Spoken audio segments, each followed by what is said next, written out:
Why is there so much debt? 10 years before the financial crisis started, individuals and families in the UK had a total of £480 billion of debt. Since then, our debt has more than doubled. But who did we borrow all this money from? Was it from an army of grannies who have spent their whole lives putting money away for a rainy day? No.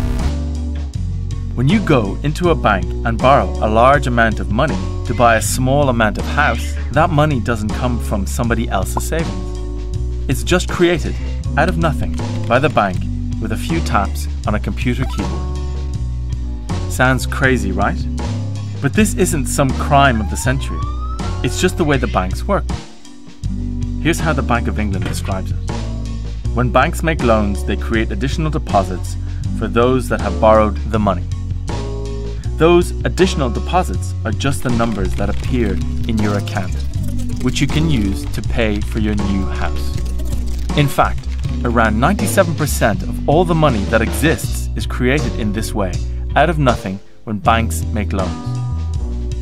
Every loan they make creates brand new money in the economy, whether it's a personal loan, car finance, or mortgage. Now, here's the problem.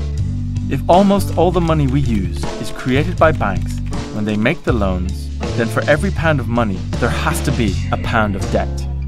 If we want more money in the economy, we have to go further into debt to the banks, because more borrowing from banks means more new money is created. But the process happens in reverse when we repay loans. When we pay down our debts, the money effectively disappears.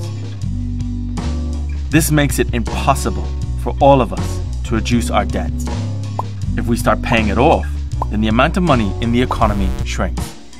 Less money in the economy means less spending, and less spending means fewer jobs. So there's the choice. We can have either more money and more debt, or we can have less debt and less money. When the only way to get money into the economy is to borrow it from the banks that create it, then we'll always be trapped under a mountain of debt. But it doesn't have to be this way. If we took the power to create money away from banks, and instead have money created by a public institution that isn't chasing short-term profits, then this new money, as it supports jobs and the economy, could be used to pay down the debt. And we could finally start to clear this mountain.